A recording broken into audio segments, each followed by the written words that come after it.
असं वाटलं की आता 31ला एवढी गर्दी असेल बीचवरती, पण नशीब एवढं चांगलं की आम्हाला येताना काहीच गर्दी नाही लागली. त्यामुळे आम्ही लवकर पोहोचलो बीचवरती आणि आम्ही आल्या-आल्या गाडी पार्क केली बीचच्या जवळ आणि तिथेच पुन्हा डायरेक्ट समुद्रामध्ये गेलो सगळेजण.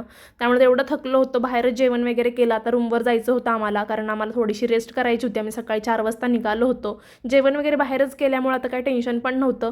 पुन्हा सगळ्यांनी थोडा वेळ ब्रेक घेतला आणि मला थोडंसं काम होतं ऑफिसचं, ते मी करून घेतलं. त्यानंतर आम्ही पुन्हा निघालो दुपारी शिखाडी बीचला आणि हा बीच आम्ही पाहिला होता गुगलवरती. त्यामुळे आता विचार केला की ते ह्या बीचला जाऊन ह्यावेळेस व्हिजिट देऊया, कारण सगळे बीच आम्ही बऱ्यापैकी केले होते लास्ट टाईम. त्यामुळे आता विचार केला की हा बीच करून घेऊया. आणि एवढा सुंदर बीच होता आणि एवढा स्वच्छ बीच होता हा, आणि याचा व्ह्यू पण बघू शकता तुम्ही किती चांगला आहे. आणि आम्ही खूप वेळ बाळांसोबत आतमध्येच थांबलो होतो, कारण बाळांना बाहेर काढणं पण खूप रिस्की होतं.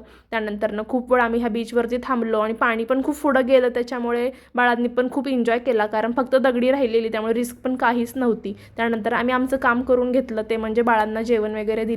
त्यानंतर आम्ही आमचे व्हिडिओज वगैरे काढून घेतले. बाळांनी खूप एन्जॉय केला, रिस्की अजिबात नव्हतं, ते निवांत दगडावर बसून खेळत होते.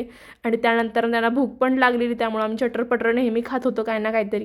आणि व्हिडिओज वगैरे माझे मी काढून घेतले, कारण अभिसोबत होता माझ्या, त्यामुळे व्हिडिओज तर निघणार होते. व्हिडिओ सनसेटला पण खूप सारे काढले, फोटोज वगैरे काढले. त्यानंतर तुम्ही व्ह्यू बघू शकता. असा व्ह्यू मला समुद्रापेक्षा जास्त आवडतो बघायला, कारण पाण्याची थोडीफार मला भीती वाटते.